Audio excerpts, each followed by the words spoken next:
धुंदुकारीने जसं ऐकलं तसं बाकीच्याने ऐकलं नाही. ऐकताना कसं करावं, कसं ऐकावं? विश्वासो गुरुवाक्येषु स्वस्मिन् दीनत्व भावना मनोदोषजयश्चैव कथाया निश्चला मती. आपण जे ऐकलंय त्या गुरुवचनावर विश्वास, अंतःकरणामध्ये नम्रता, मनातल्या विकारांच्यावर विजय आणि कथा ऐकताना चित्ताची एकाग्रता, या 4 गोष्टींचं पालन हे जर झालं ना तर श्रवणाचं पूर्ण फळ मिळतं, अन्यथा नाही. आपण जे ऐकतो ते विश्वासानं ऐकावं. हे खरंच असं असेल का आणि खरंच असं होईल का, नाना तर्क कुतर्क केले ना तर त्याचा काही परिणाम होत नाही.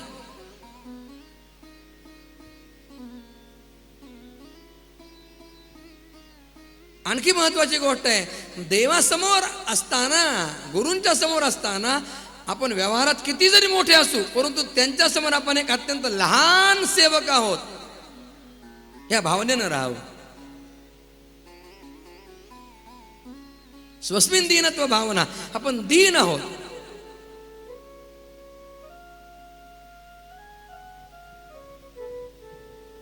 अनुदिन अनुतापे तापलो रामराया परमदिन दयाळा नीरसी मोहमाया. अजपळ मन माझे नावरे आवरिता तुझ विणशिण होतो धावरे धाव आता. करुणाष्टकलेली समर्थांनी याच्यासाठी लिहिली आहे.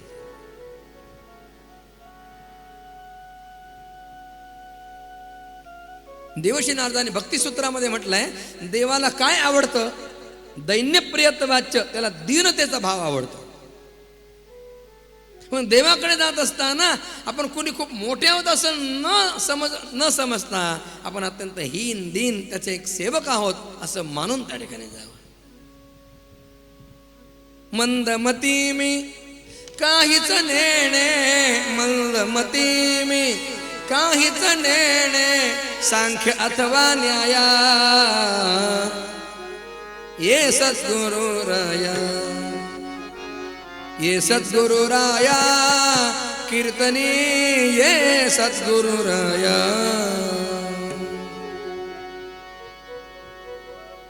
ही नदीन परी मनात वाटे, ही नदीन परी मनात वाटे, इच्छा तव गुण गाया,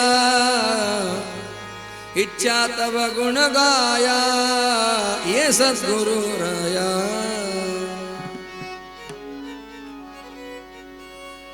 मोठं गोड वर्णन आहे.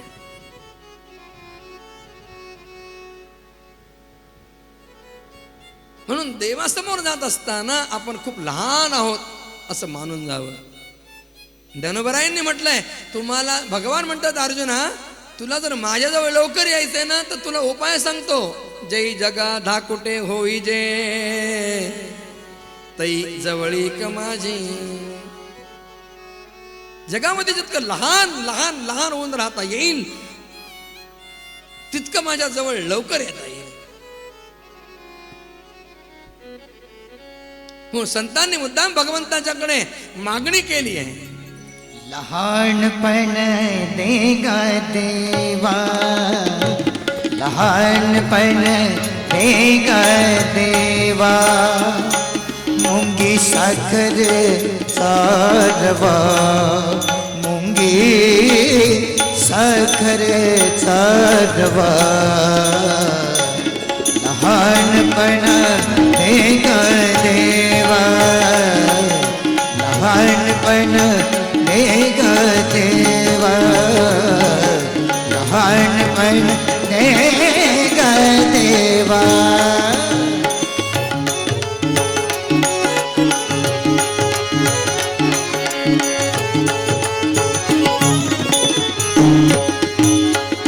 ऐरावता रत्न थोरा, ऐरावता रत्न थोरा, ऐरावता रत्न थोरा, ऐरावता रत्न थोरा. त्यासी अंकुशाचा मान, तुकोबराय सुंदर दृष्टांत देतात. हत्ती असतो मोठा, उन्मत्त झाला ना तर त्या हत्तीला आकळण्यासाठी एक विधभर लांबीचं एक लोखंडाचं शस्त्र असतं, त्याला अंकुश असं म्हणतात. दुसरा दृष्टांत दिला, महापुरे झाडे जाती, महापुरे झाडे जाती,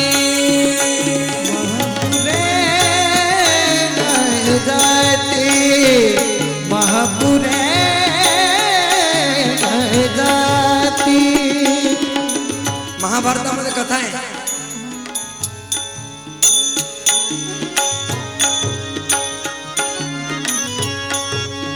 एकदा समुद्रानं नद्यांना विचारलं, तुम्ही तुमच्या प्रवाहामध्ये मोठे मोठे वृक्ष वाहून आणता, पण लव्हाळ नावाची वनस्पती कधी तुम्ही आणलेली मी पाहिली नाही. त्या नद्यांनी उत्तर दिलं, हे वृक्ष आमच्या दोन्ही तटावर ताठ मानेने उभे असतात, म्हणून आम्ही यांना ओढून आणतो, उन्मळून आणतो, मुळापासून उखडून आणतो. पण हे लव्हाळ जे आहे ना, आमचा प्रवाह जिकडे झुकतो ना तिकडे ते झुकतं, त्याच्यामुळे आम्हाला त्याला आणता येत नाही, त्याला उखडता येत नाही. महापुरे झाडे जाती, तेथे लव्हाळे वाचते.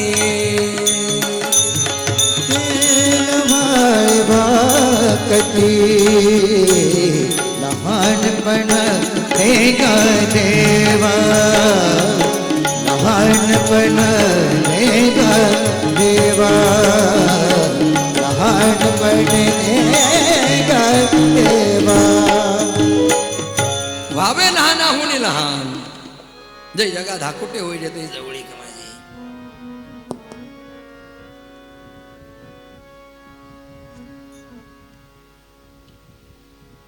गोकर्णाने दुसरा सप्ताह केला. लोकांनी श्रद्धेनं एकाग्रतेनं नेवामध्ये राहून कथा ऐकली. एक मोठं विमान आलं आणि त्या विमानामध्ये बसून सगळे भगवंताच्या वैकुंठ धामाला जातात. वैकुंठनाथ भगवान की जय. गोकर्णानं आणखी तिसरा सप्ताह स्वतःसाठी केला आणि तो सप्ताह पूर्ण होताच दिव्य विमानामध्ये बसून गोकर्ण महाराज गोलोकाला जातात. गोकर्ण महाराज की जय. सनत कुमाराने नारदांना म्हटलं, नारदजी तुम्हाला ही कथा यासाठी सांगितली की गोकर्णानं कुठलं या धुंदुकारीनं कुठलं पाप केलं नव्हतं, सगळी पाप केली होती. तुका म्हणे महापातकी पतित होती जीवनमुक्त हेळा मात्रे.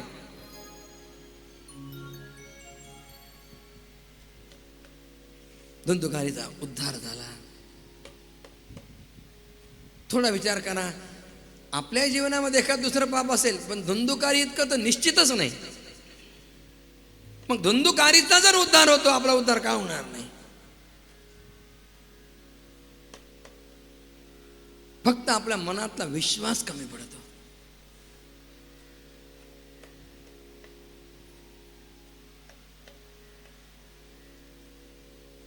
विश्वासी तो करी स्वामीवरी सत्ता, तुकाराम महाराज म्हणतात. संतांचे पायी हा माझा विश्वास, सर्व भावे दास झालो त्यांचा. दाता राम सुखाचा संसारा मान तू प्रभू सेवा. मोठं गोड वर्णन केलंय महाराजांनी. उपदेश फार सुंदर आहे. नित्याचा संसार हा आपला नाहीये, हा रामरायाचा आहे, हा महाराजांचा आहे. ही त्यांची फक्त सेवा म्हणून मी करतोय. या भावनेनं जर तुम्ही कराल तर तुमचा नित्याचा संसार सुद्धा परमार्थ बनल्याशिवाय राहणार नाही. खेळा ऐसा प्रपंच मानावा.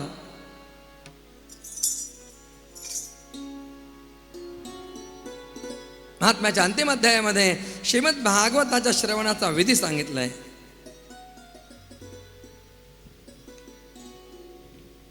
योग्य मुहूर्तावर भागवताची कथा करावी. आपल्याला फार चांगला मुहूर्त प्राप्त झाला आहे पुरुषोत्तम मासाचा. भगवंताने ज्या महिन्याला आपलं म्हटलेलं आहे तो मास भगवंताला अत्यंत आवडणारा मास. मी काल सांगितलं की पुरुषोत्तम मासामध्ये भागवताची कथा ज्यांना श्रवण करता येते ना, ब्रह्मदेव सुद्धा त्या ठिकाणी त्यांच्या फलाचं चिंतन नाही करू शकत.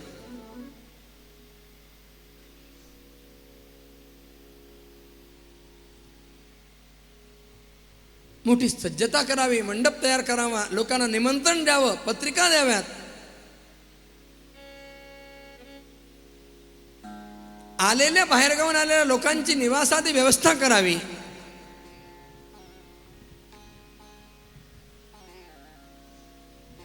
सुंदर व्यासपीठ तयार करावं. निर्विघ्नतेसाठी गणपतीचं पूजन करावं, पुण्यावाचन, मातृका पूजन, नांदी श्राद्धादी कर्म सर्वतोभद्र मंडलावर भगवान लक्ष्मीनारायणांची सुवर्णमयी मूर्ती स्थापन करावी. नवग्रहांचं पूजन करावं, ईशान्य कलशाचं पूजन करावं आणि अंत श्रीमद भागवत ग्रंथाचं पूजन करावं. भागवत ग्रंथ म्हणजे सामान्य पोथी नाही आहे, हे भगवान श्रीकृष्णांचं वाङ्मयीन स्वरूप आहे.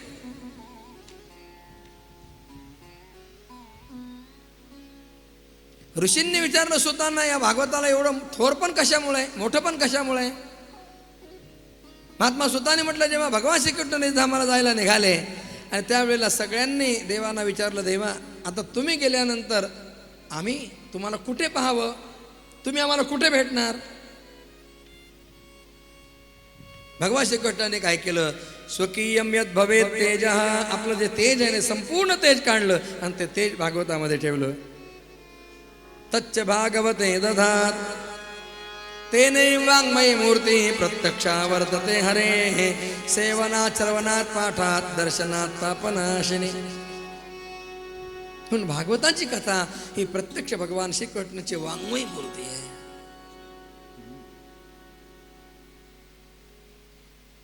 कथेला प्रारंभ करण्यापूर्वी हातामध्ये फळ धारण करून भगवंताची प्रार्थना करावी. श्रीमद भागवताख्यं प्रत्यक्ष कृष्ण एव हि स्वीकृतोऽसि मया नाथ मुक्त्यर्थं भवसागरे, मनोरथो मदीयोऽयं सफलः सर्वथा त्वया, निर्विघ्नेन एव कर्तव्यो दासोहं तव केशव, शुकरूप प्रबोधज्ञ सर्वशास्त्र विशारद, एतत् कथा प्रकाशेन मदत ज्ञानं विनाशय. ही प्रार्थना करावी आणि मग भागवत कथा ऐकायला बसावी. मूल श्रवण करावं, मूल संहिता, आणि दुपारनंतर त्या ठिकाणी निरूपण श्रवण करावं.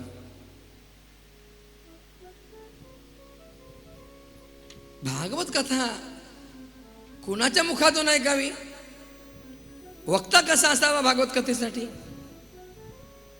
विरक्तो वैष्णवो विपुरो वेदशास्त्र विशुद्धीकृत, दृष्टांत कुशलो धीरो वक्ता कार्योति निस्पृहः. याचं वेदाध्ययन झालेलं आहे, वेद आणि शास्त्रांची स्पष्ट व्याख्या करण्याचा जो अधिकारी आहे,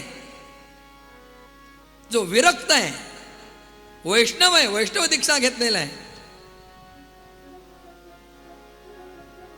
एखादा सिद्धांत श्रोत्यांना कळला नाही तर योग्य दृष्टांत देऊन तो सिद्धांत त्यांच्या गळी उतरवण्याचं कसब त्याच्याकडे आहे. आणि जो निस्पृह आहे तो भागवताचा सर्वश्रेष्ठ वक्ता आहे. वक्त्यानं निस्पृह असावं. आजकाल बाहेर कथा कीर्तनांचा मोठा बाजार लोकांनी मांडलाय.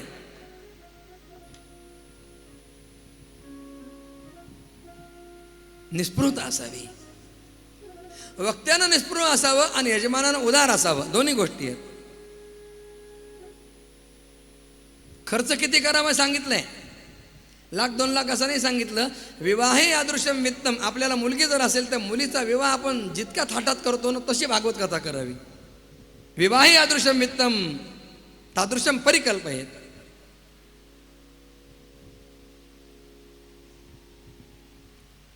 वक्त्यानं आदल्या दिवशी क्षौर करावं.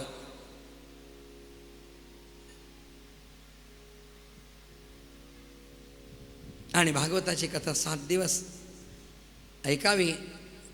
नियम सांगितला, 7 दिवस उपवास. बापरे, असं जर म्हटलं उद्या कोणीच येणार नाही इकडे. उपवासाचा ना आपला तर 36चा आकडा आहे. आणि ते डॉक्टर आवर्जून सांगतात सगळे उपवास सोडा.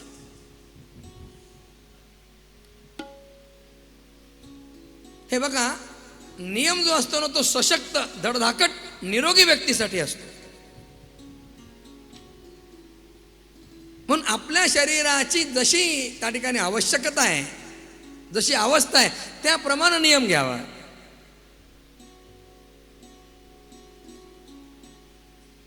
पहिल्या दिवशी उपवास केला आणि दुसऱ्या दिवशी ऍडमिट दवाखान्यामध्ये, काय उपयोग? कथा कुठं ऐकणं होणार आहे?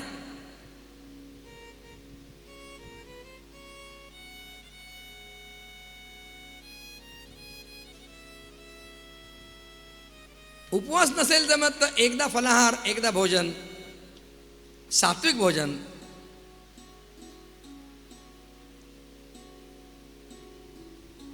मलमूत्र जयार्थम मी लघुआहार सुखावहा. लघु आहार, कमी आहार यासाठी सांगितलंय, आपल्याला उठावं लागू नये कथेमधून.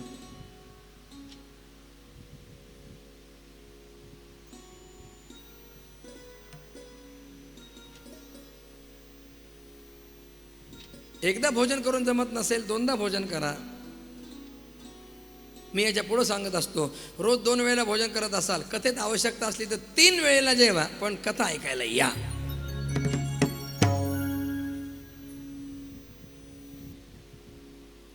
कारण कथाश्रवण अत्यंत महत्वाचं आहे. ब्रह्मचर्याचं पालन, जमिनीवर घोंगडीवर निजणं, पत्रावळीत भोजन, पुष्कळ नियम सांगितलेले आहेत. महत्वाचा नियम हा सांगितला आहे, वेद वैष्णवी प्राणाम गुरुगोवृत्तीनाम तथा स्त्रीराज महतान निंदाम वर्जयद्य कथावृत्ती.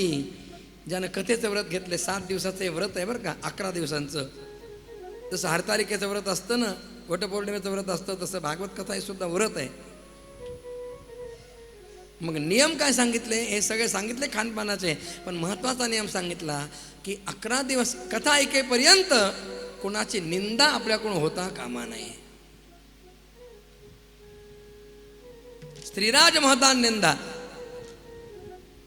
कोणाची सून कशी, कोणाची सासू कशी, ही चर्चा नको, राजकारणातली चर्चा नको.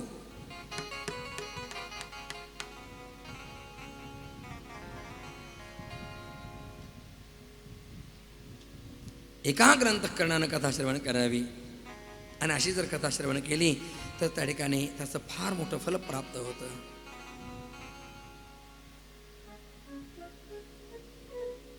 सात दिवस कथा ऐकल्यानंतर शेवटच्या दिवशी श्रीमद भागवत ग्रंथाचं पूजन करावं, प्रार्थना करावी, देवा आमच्या अंतरंगामध्ये जशी श्रद्धा होती त्यानुसार आम्ही कथा ऐकली आहे, आपण आमच्यावर कृपा करा, आमच्यावर दया करा.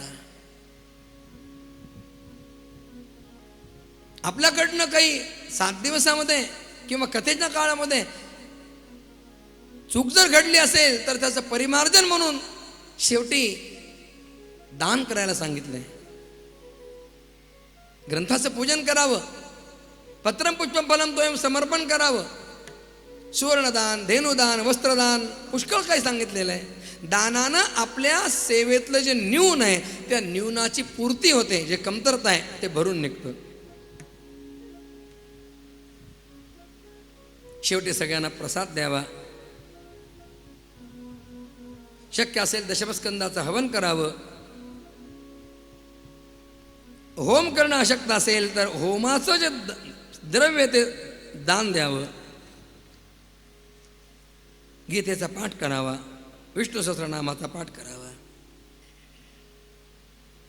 आणि शेवटच्या दिवशी सुवर्णाच्या सिंहासनावर श्रीमद भागवत ग्रंथाचं स्थापन करून आचार्यांना ते दान द्यावं. शक्तोपलत्रयमितं सुवर्णसिंहं विधायच तत्रास्ते पुस्तकं स्थाप्यं लिखितं ललिताक्षरम.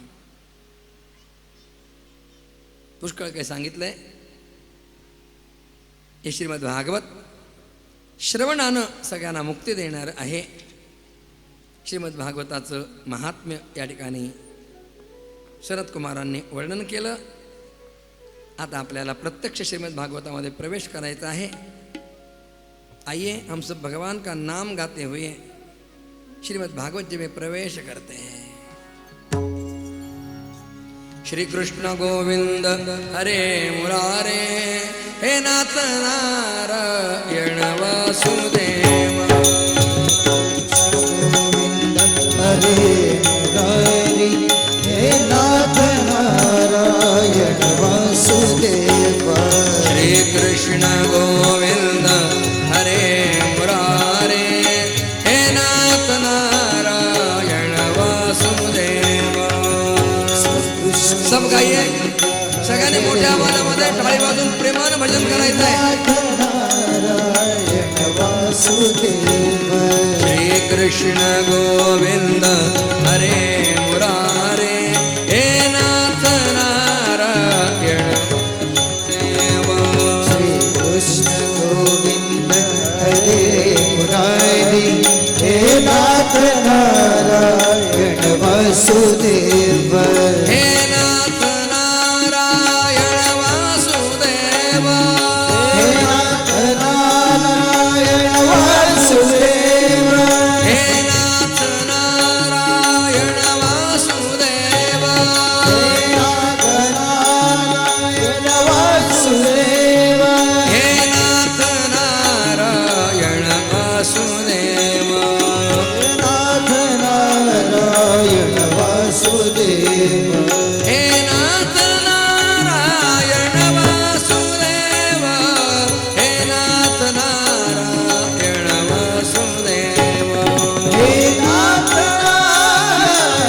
वासुदेव हे नाथ नारायण वासुदेव हे नाथ नारायण वासुदेव हे नाथ नारायण वासुदेव हे नाथ नारायण वासुदेव हे नाथ नारायण वासुदेव श्रीकृष्ण गोविंद हरे मुरारे हे नाथ नारायण वासुदेव कृष्ण गोविंद हरे मुरारी हे नाथ नारायण वासुदेव श्रीकृष्ण गोविंद हरे मुरारे हे नाथ नारायण वासुदेव कृष्ण गोविंद हरे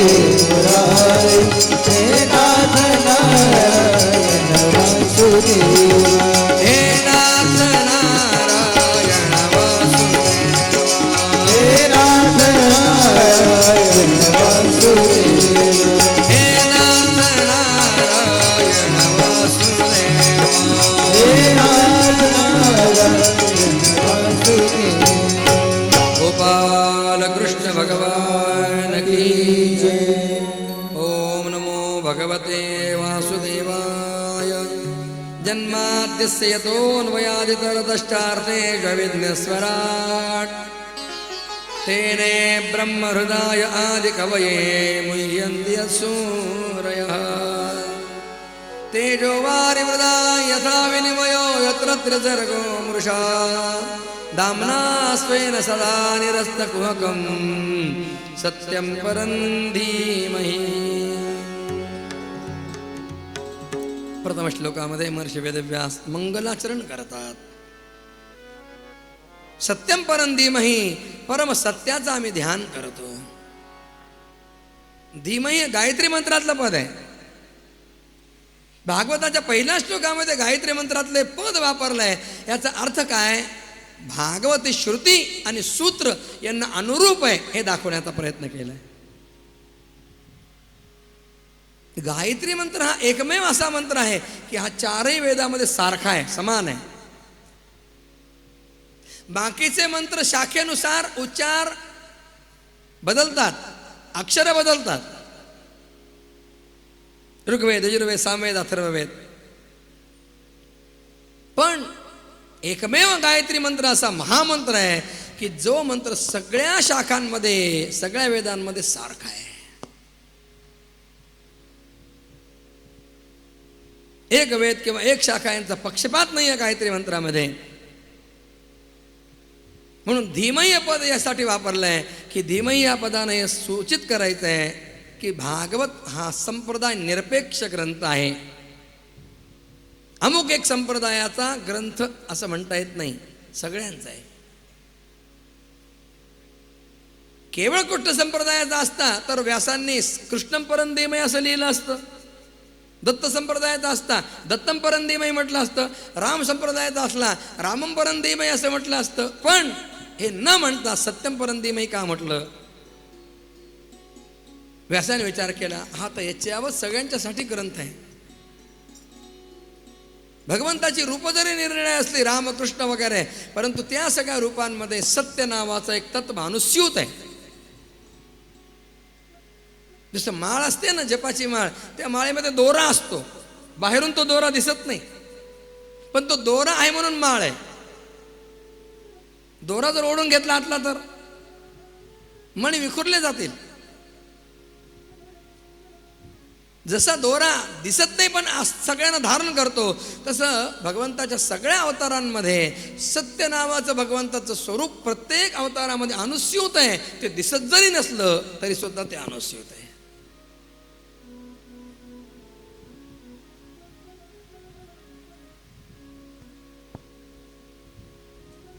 आम्ही त्या परमसत्याचं ध्यान करतो, सत्यम परं धीमहि. त्या परमसत्याचं लक्षण काय आहे? शास्त्रामध्ये अमुक एक पदार्थ आहे असं नुसतं सांगून चालत नाही. त्या पदार्थाची लक्षणं सांगावी लागतात, त्याची वैशिष्ट्य सांगावी लागतात. याला हाच पदार्थ का म्हणायचं? न्यायशास्त्राचा विषय आहे. लक्षणांचे दोन प्रकार आहेत, एक स्वरूप लक्षण आणि एक तटस्थ लक्षण. कोणत्याही वस्तूमध्ये दोन लक्षण असतात, स्वरूप लक्षण आणि तटस्थ लक्षण. आम्ही ज्या परमसत्याचं ध्यान करतो त्या परमसत्याचं स्वरूप लक्षण काय आणि तटस्थ लक्षण काय? ही गाय आहे हे म्हटल्याबरोबर आपल्या डोळ्यासमोर गाय येऊन उभी राहते का? कारण आपल्याला गायीचे लक्षण माहिती आहेत. गायीचे लक्षण काय आहेत? शृंगत्वम, गायीला शिंग असतात. मग नुसतं शृंगत्वम हे जर गायीचं लक्षण केलं तर गायीपेक्षा इतर म्हैस, शेळी, बोकड, मेंढी वगैरे यांना सुद्धा शिंग असतात ना. मग ते लक्षण तिकडे अतिव्याप्त होईल. म्हणून दुसरं लक्षण केलं, शृंगत्वम शासनादिमत्वम गोत्व लक्षणम. शासनादिमत्वम म्हणजे काय? गायीच्या मानेखाली पोळी असते, जी त्वचा अशी खाली झुलते ना, त्याला पोळी म्हणतात. ही सगळ्या प्राण्यांना नसते. म्हणून गायीचं लक्षण आहे शृंगत्वम शासनादिमत्वम गोत्व लक्षणम. आम्ही ज्या परमसत्याचं ध्यान करतो त्या परमसत्याचं लक्षण काय? दोन लक्षण आहेत, स्वरूप लक्षण. त्याचं स्वरूप लक्षण सांगतात, सत्यम ज्ञानमनंतम ब्रह्म. हे ब्रह्म जे आहे ना, परब्रह्म जे आहे, परमात्मा वस्तू जी आहे ना, ती सत्यम ज्ञानम अनंतम या पद्धतीची आहे. म्हणून ते तिचं स्वरूप लक्षण झालं. आणि दुसरं तटस्थ लक्षण, यतो वा इमानि भूतानि जायन्ते येन जातानि जीवन्ति यं प्रयत्नभिः संविशन्ति तद्विजिज्ञासस्व तद्ब्रह्म. जरा अवघड विषय बरं का, नीट लक्ष देऊन ऐका.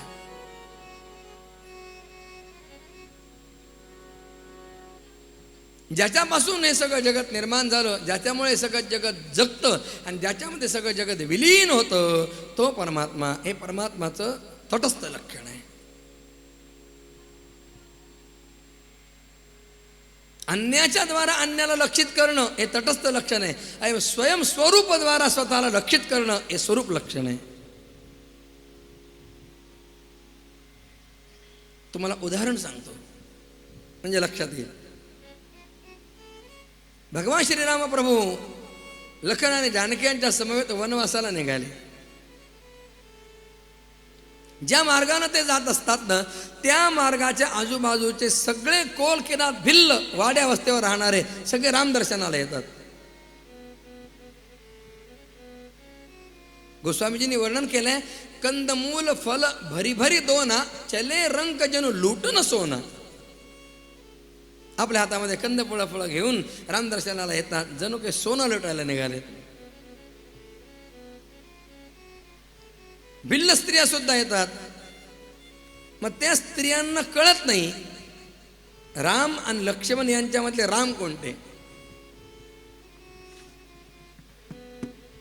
त्यावेळेला असं काही डायरेक्ट विचारता येत नव्हतं, तुम्ही राम का म्हणून, तुम्ही मिस्टर राम. आजकालची एखादी असती मॉडर्न, त्यांनी डायरेक्ट विचारलं असतं जाऊन, तुम्ही मिस्टर राम का. शालीनता हा भारतीय संस्कृतीचा एक अलंकार आहे महाराज. त्या स्त्रियांनी जानकी जवळ यावं आणि त्या जानकीला विचारावं, राम कोणते आहेत का यातले.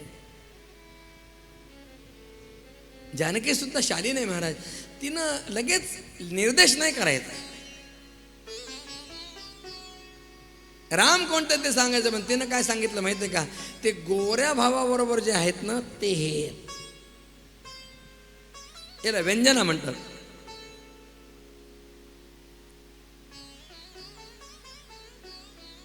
जुना एक नियम आहे, आत्मनाम गुरोर नाम, स्वतःचं नाव, गुरूंचं नाव, पत्नीचं नाव असं प्रत्यक्ष घ्यायचं नाही.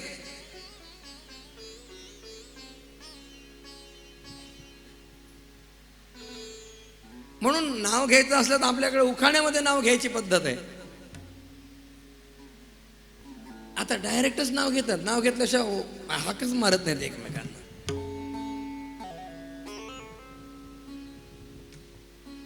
मी एकदा प्रवास करत होतो, रेल्वे स्टेशनवर उतरलो एका ठिकाणी पाणी पिण्यासाठी म्हणून. तेवढ्यात ते कोणीतरी ओळखीचं आलं. त्या बाईने म्हटलं, ओ महाराज, आम्ही तुमची कथा ऐकली. म्हणलं वा, छान झालं. आता काही बोलावं लागतं ना. म्हणलं कुठून आलात, एकट्याच आलात का. ते म्हणलं एकटे नाही, आमचे हे आहेत ना. कुठे आहेत तुमचे हे. तिने आवाज दिला, हे प्रकाश.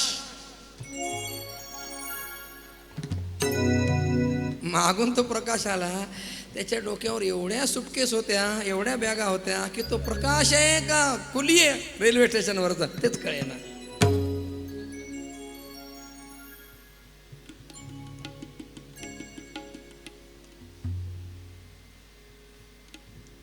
पत्नीला नावानं हाक मारायचं नाही, पतीला नावानं हाक मारायचं नाही.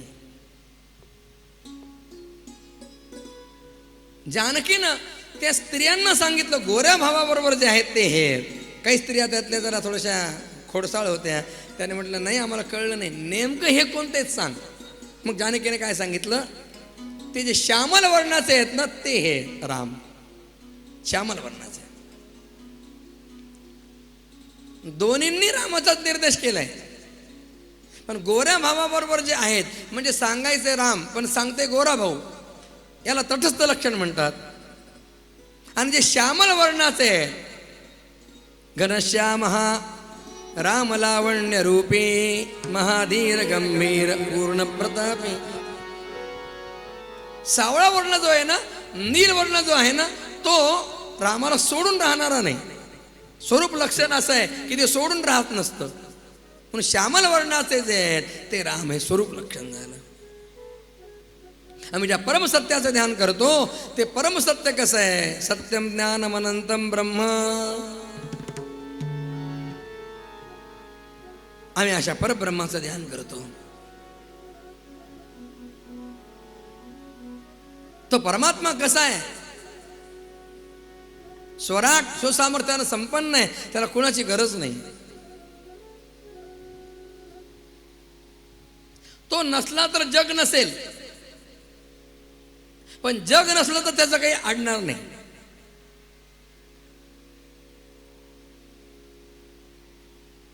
वेदामध्ये असं वर्णन आहे, सभूमी विश्वतो वर्तवा अततिष्ठत दशांगुलम. याच्या एका रोमावर हजारो कोट्यावधी ब्रह्मांड आहेत. अनंत ब्रह्मांडे उदरी, हरिहा बालक नंदा घरी. अनंत ब्रह्मांड,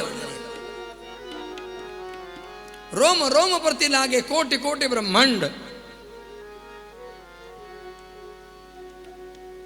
हा भगवान परमात्मा कसा आहे, सर्वज्ञ आहे. त्याला सगळ्या जीवाच्या सगळ्या जन्मातल्या सगळ्या कर्माचं ज्ञान आहे. म्हणून तो प्रत्येकाला ज्याच्या त्याच्या कर्माचं फल देतो. देवाची अशी व्यवस्था आहे महाराज. अनंत ब्रह्मांड आहेत आणि त्या अनंत ब्रह्मांडात अनंत जीव आहेत, पण कधी याचं कर्म त्याच्या नावावर चुकून टाकलं जात नाही. MSEBकडनं घोटाळा होईल एखाद्यावर, एखाद्याचं बिल दुसऱ्याला दिलं जाईल.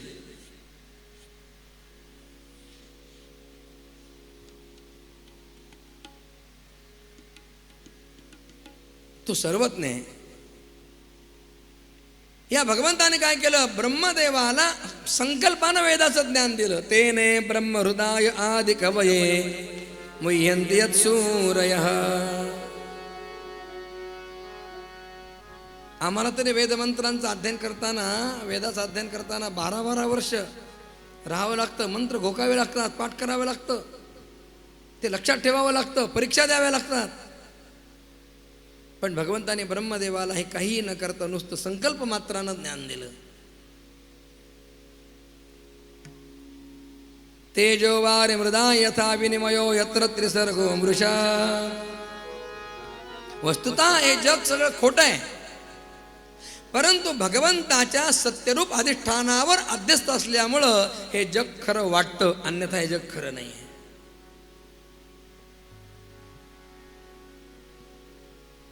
रज्जू सर्पाकार भासेल जगडंबर. वेदांत शास्त्रामध्ये रज्जू सर्पाचा दृष्टांत दिला जातो. कोणी रस्त्यानं चाललाय, तिथे दोरी पडलेली, पण त्याला भास झाला सापाचा आणि तो घाबरून पळून गेला. मित्र त्याला भेटला, त्याला म्हटलं का रे घाबरतोस, एवढा का धावतोस? तर सांगितलं ते साप आहे. अरे साप नसेल, काही भास झाला असेल. त्याच्याकडे टॉर्च असतो, मग ते उजेडात येऊन पाहतात तर खरंच तिथं साप नसतो, तिथं दोरी असते. भ्रमानं दोरीवर साप भासला, रज्जूवर सर्पाचं ज्ञान झालं, विपरीत ज्ञान झालं.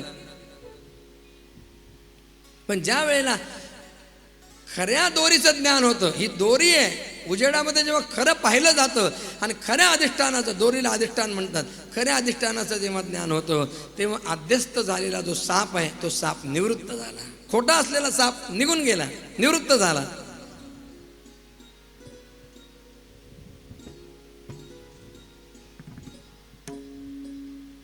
तसं हे जग मिथ्या आहे, परंतु भगवंताच्या सत्यरूप अधिष्ठानावर हे अध्यस्त असल्यामुळं आपल्याला ते खरं वाटतं, वस्तुतः ते खरं नाही. जेव्हा खऱ्या दोरीचं ज्ञान झालं तेव्हा खोटा भासलेला साप निवृत्त झाला की नाही, तसं खऱ्या परमात्मा स्वरूपाचं जेव्हा ज्ञान होतं तेव्हा हे जग खोटं आहे हे कळायला लागतं. ब्रह्म सत्यं जगन् मिथ्या जीवो ब्रह्मैव नापरः. ज्याप्रमाणे मृगजळ खोटं आहे त्याप्रमाणे सगळं जगत सुद्धा वस्तुतः असत्य आहे, परंतु भगवंताच्या सत्यरूप अधिष्ठानावर असल्यामुळं ते सत्य वाटतं. अशा भगवंताला आम्ही शरण जातो, त्याचं आम्ही ध्यान करतो. त्याला जर शरण गेलं तर तो काय करतो, आपल्या सामर्थ्यानं शरण आलेल्याच्या जीवनातलं, भक्ताच्या जीवनातलं सगळं कुहक म्हणजे पाप नष्ट करतो. आणि म्हणून आम्ही त्या भगवंताचं ध्यान करतो. सत्यम परं धीमहि. भागवतातला पहिला श्लोक इतका गूढ अर्थानं भरलेला आहे. विद्वानांच्या मध्ये अशी वदंती आहे की ज्याला भागवताचा पहिला श्लोक कळला त्याला भागवत कळलं, ज्याला पहिला श्लोक कळला नाही त्याला काहीच कळलं नाही.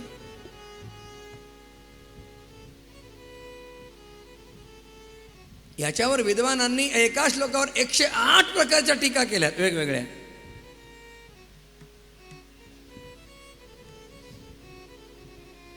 आम्ही त्या परमसत्याचं ध्यान करतो.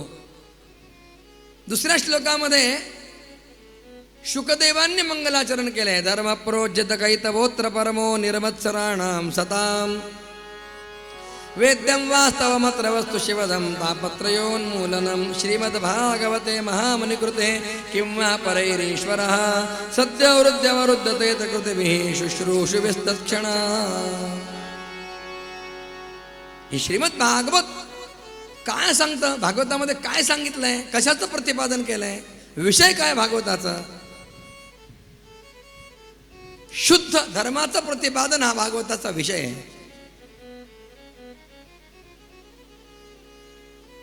प्रोज्जित कैतवोत्र परमो, उज्जितम कैतवम यस्मात, ज्याच्यामधून कैतव म्हणजे कपट निघून गेलेलं आहे, असा शुद्ध निष्कपट धर्म हा भागवताचा प्रतिपाद्य विषय आहे.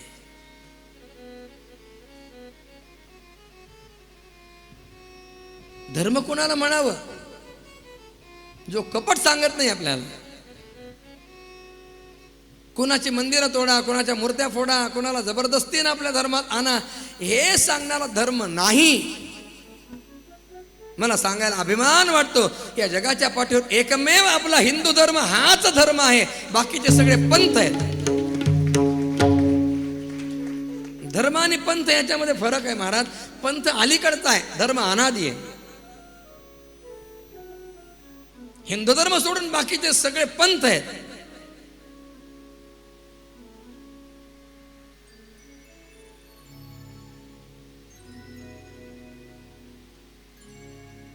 भागवत कथा आपल्याला अधिक मासात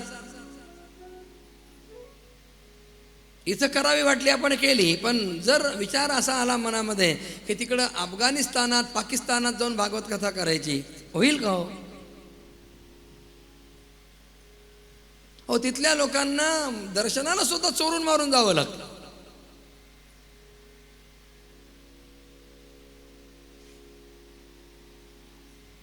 परंतु आपल्या देशाचे वैशिष्ट्य महाराज, आपल्या देशामध्ये अनेक पंथाचे लोक गुण्यागोविंदानं राहतात. आओ कोई भी पंथी सबके लिए खुला है मंदिर है हमारा.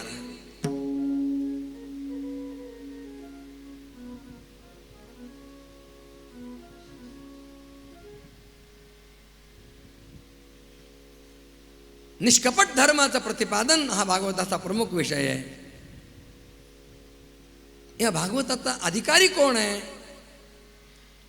कुठलाही ग्रंथ असला ना तर तो ग्रंथ कोणासाठी आहे याचा विचार करावा लागतो.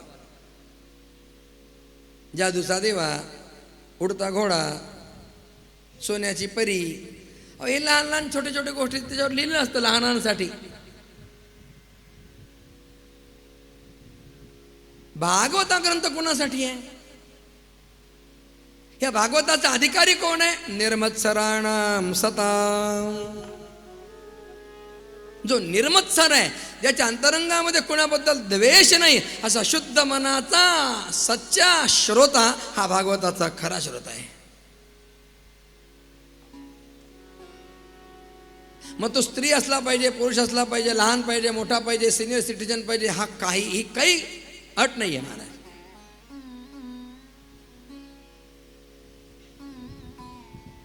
यारे यारे लहान थोर, याती अथवा भलते नर, सगळाच येथे आहे अधिकार.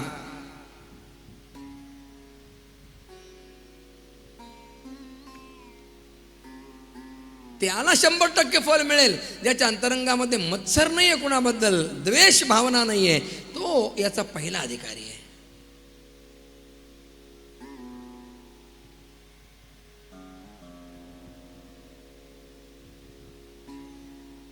कोणाही जीवाचा न घडो मत्सर, वर्म सर्वेश्वर पूजनाचे. आम्हाला संतांनी उपदेश केलाय.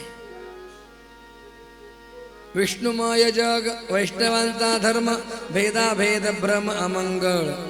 ऐकाजी तुम्ही भक्त भागवत, कराल ते हित सत्य करा.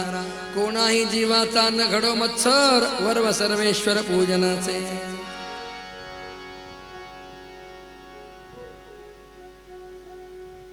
या भागवताचं फल काय आहे? तापत्रयोन्मूलनम. त्रिविध तापांचं उन्मूलन होतं.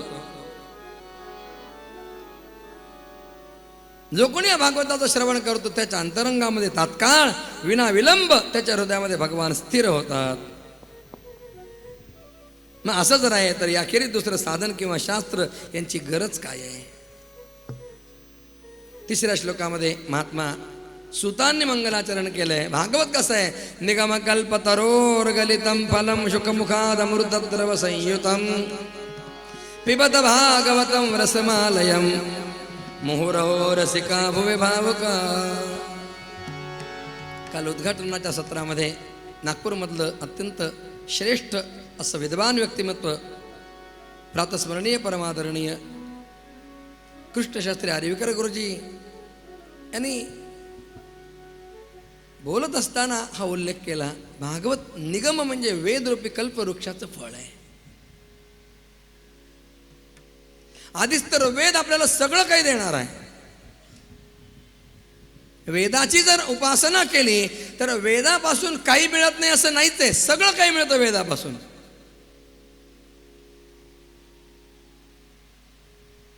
मला स्मरण होतं आमच्या गुरुजींचे गुरु, परमगुरु, भारतामधले श्रेष्ठ वैदिक सम्राट परमश्रद्धेय श्रीकृष्ण शास्त्री गोडसे गुरुजी, आमचे दादा गुरु, आमच्या गुरुजींचे गुरुजी, ते नेहमी सांगायचे उपदेश मुलांना, मुलांनो तुम्ही वेदाचं अध्ययन केलंय ना, तुम्ही फक्त वेदाचा स्वाध्याय करा, काही करू नका, तुम्हाला वेदपुरुष काहीही कमी पडू देणार नाही.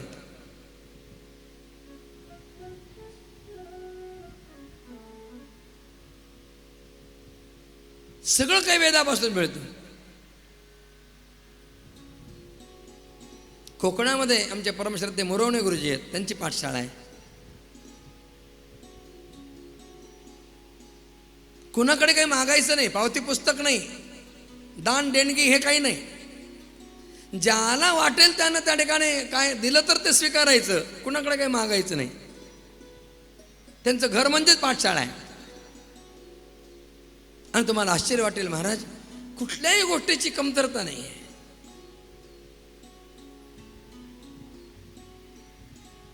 वेदपुरुष फार उदार आहे, त्याची जो सेवा करतो त्याला सगळं काही देणार आहे. निगम म्हणजे वेद, वेदरूपी कल्पवृक्षाचं फळ श्रीमद भागवत आहे. कल्पवृक्ष काय? असं झाड आहे, त्याच्या खाली जर कोणी बसला आणि इच्छा व्यक्त केली तर ती इच्छा त्याची पूर्ण होते. कल्पवृक्ष कुठे? इथं नाही, स्वर्गात आहे. ज्ञानेश्वर महाराजांनी वर्णन केलंय, कल्पवृक्षाची उद्यान आहे स्वर्गामध्ये, कामधेनूचे खिल्लार आहेत स्वर्गामध्ये.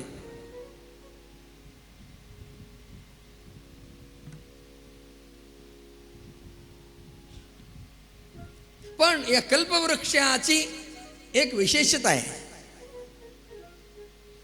हा तिथे बसून, त्याच्या खाली बसून बसणाऱ्यानं जी इच्छा व्यक्त केली तेच तो देतो.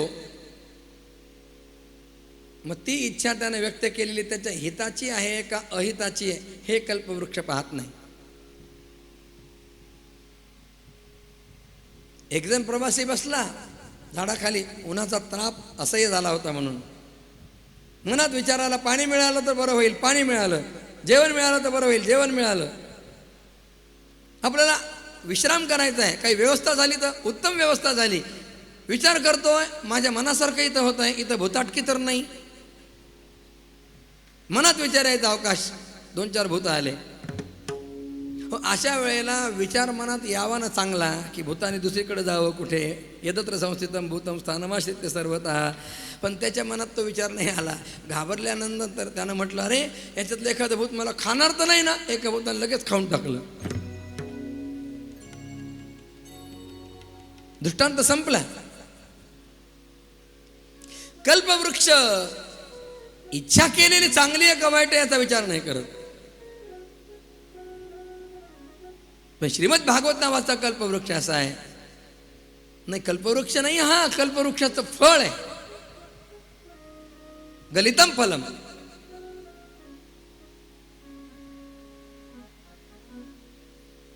फळ आपोआप कधी गळतं? जेव्हा परिपक्व होतो तेव्हा. श्रीमद भागवत हे वेदरूपी कल्पवृक्षाचं आपोआप खाली गळालेलं अर्थात परिपक्व फळ आहे. आणि या फळामध्ये शुकदेवांच्या मुखातला रस मिसळलेला आहे. शुकमुखाद अमृतद्रव संयुतम.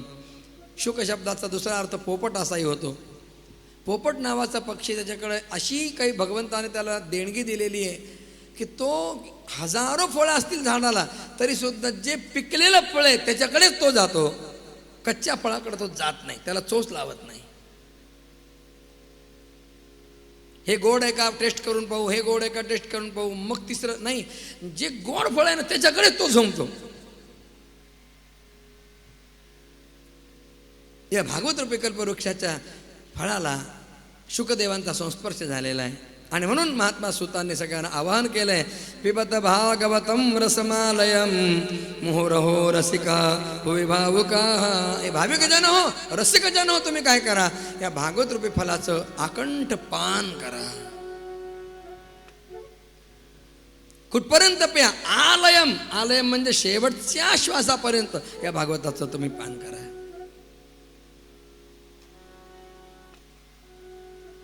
यानंतर नैमिषारण्यामध्ये जमलेल्या ऋषींनी महात्मा सुतांना प्रार्थना केली, महाराज त्वया खलु पुराणानी सेतिहासानि चानघ आख्यातान्यप्यधीतानि धर्मशास्त्राणि यान्युत. महाराज, सगळ्या इतिहास, पुराण, वेद, शास्त्र इत्यादिकांचं आपण अध्ययन केलेलं आहे, धर्मशास्त्रांचं अध्ययन केलेलं आहे, अन्य पुराणांचा अभ्यास केलेला आहे, आणि मुख्य म्हणजे आपल्या गुरुदेवांच्या जवळ बसून आपण श्रवण केलेलं आहे.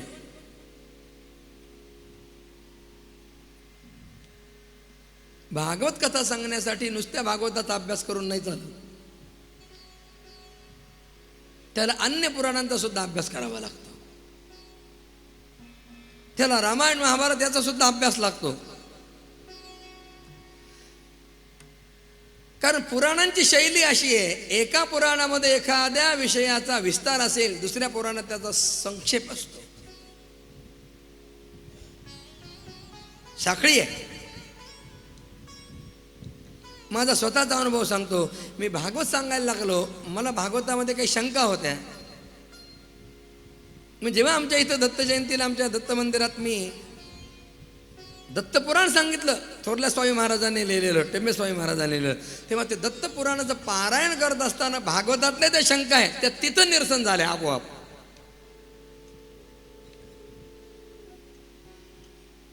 महाराज, आपण सगळ्या शास्त्राधिकांचं अध्ययन केलेलं आहे आणि आपल्या गुरुदेवांचे कृपापात्र शिष्य आहात. आपल्या प्रिय शिष्याला सद्गुरु गुप्त ज्ञान देतात.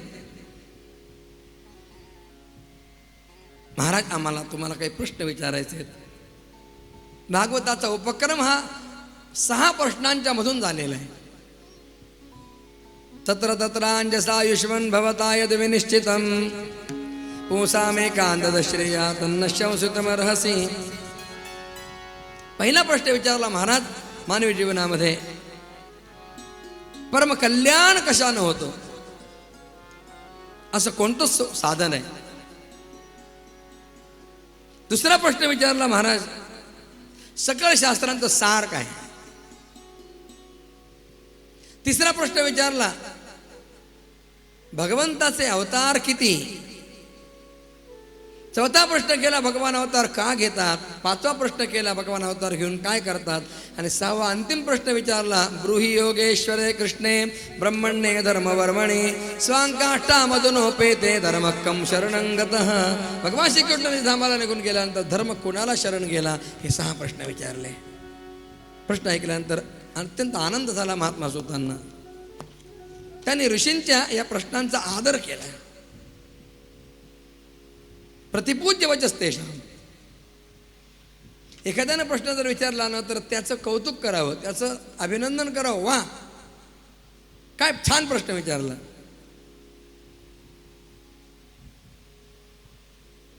तर काही लोक प्रश्न साधा असला ना तर त्यांना असं वाटतं की मी एवढा विद्वान मला एवढा साधा प्रश्न विचारला. ते म्हणतात, मूर्खासारखे काय प्रश्न विचारतोस. असं नसावं. प्रश्न करणारा त्याला माहिती नाही म्हणून तर विचारतोय ना, मग त्यांना त्याच्या शंकांचं निरसन करणं आपलं कर्तव्य आहे. प्रश्न लहान मोठा याचा प्रश्न नाही आहे. कौतुक करावं, छान प्रश्न विचारला. महात्मा सुतांनी आपल्या गुरुदेवांचं स्मरण केलंय. यं प्रव्रजन्तमनुपेतमपेत कृत्यं द्वैपायनो विरह कातराजुहाव पुत्रेति तन्मयतया तरवो विनेदुस्तं सर्वभूतहृदयं मुनिमानतोऽस्मि. 2 श्लोकामध्ये शुकदेवांचं स्मरण केलंय. सर्वभूत हृदय शुकदेव आहेत. जन्म झाल्याबरोबर शुकदेवाने वनाचा रस्ता धरला. व्यास मागे धावतायत. द्वैपायनो विरह कातर आजुहाव. शुका थांब. शुकदेव भानावर नाही आहेत, सर्वाभूती भगवत भाव त्यांच्या अंतरंगात झालेला आहे. झाडं सुद्धा शुक शुक करू लागली. या शुकदेवांनी काय केलं, त्यांना जे ज्ञान प्राप्त झालं, यस्वानुभाव अखिल श्रुती सारमेकम अध्यात्मदेव मती शतांतमोंधम संसारिणां करुणया पुराण गुह्यम तम व्यास सोनमुपयामि गुरुं मुनीना. शुकदेवाने त्यांना प्राप्त झालेले भागवताचं ज्ञान सगळ्या जगाला खुलं करून सांगितलं. फार मोठा उपकार आहे शुकदेवांचा. शुकदेवांच्या पूर्वी भागवताचं सगळ्यांना ऐकता येत नव्हतं. एक शिष्याने एक गुरु या पद्धतीने भागवताचं अध्ययन चालत असे. शुकदेवांनी क्रांती केली आणि या भागवताचं ज्ञान भंडार सगळ्यांसाठी खुलं केलं. शुकदेवांचं आणि ज्ञानदेवांचं कार्य दोघांचं सारखं आहे महाराज. शुकदेवाने भागवताचं ज्ञान भंडार खुलं केलं, ज्ञानोबरायांनी गीतेचं ज्ञान भंडार खुलं केलं.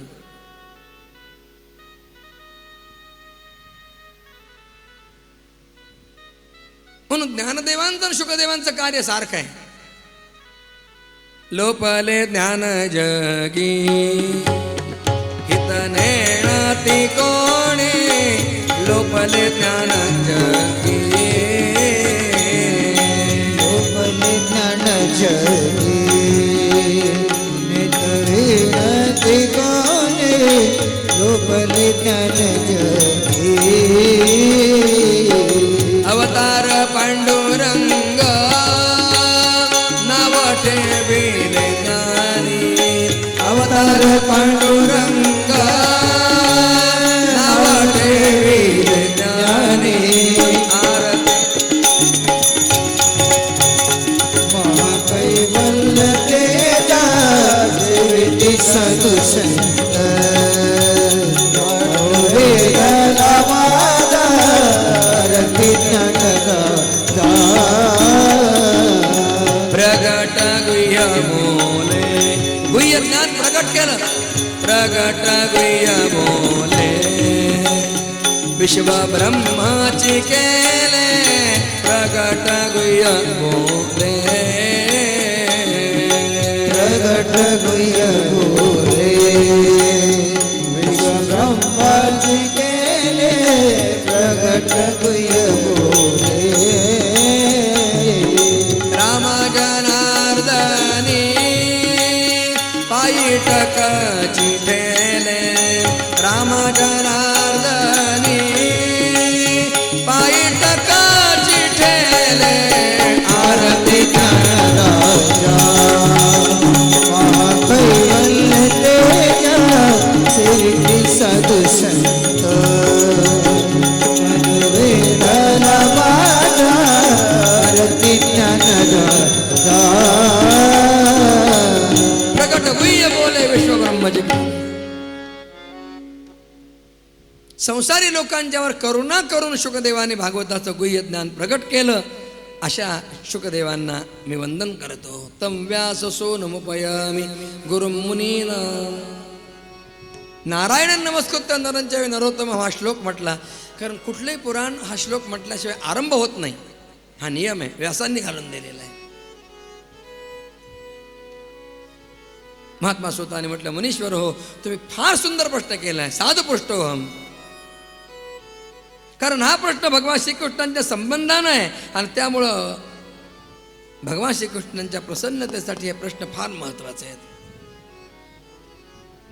पहिली गोष्ट लक्षात ठेवली पाहिजे की ज्यामुळे भगवान श्रीकृष्णांच्या ठिकाणी अंतःकरण प्रसन्न करणारी निष्काम आणि अखंड भक्ती उत्पन्न होते, तोच मनुष्याचा सर्वश्रेष्ठ धर्म आहे.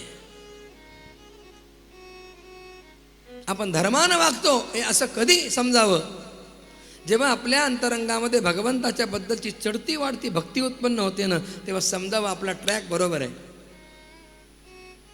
आणि खूप काही करून सुद्धा आपल्या मनात भगवंताबद्दल प्रेम निर्माण होत नसेल ना, नावाबद्दल प्रेम निर्माण होत नसेल ना, समजावं आपलं कुठंतरी चुकतंय.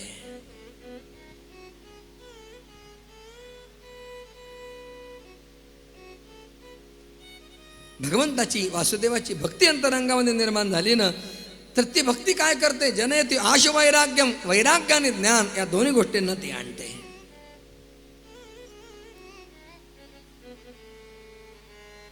अरे धर्माचं योग्य रीतीनं पालन करूनही जर माणसाच्या हृदयामध्ये भगवंताच्या कथांविषयी प्रेम निर्माण होत नसेल तर ते धर्मपालन म्हणजे केवळ श्रम आहे. श्रम एव हि केवलम.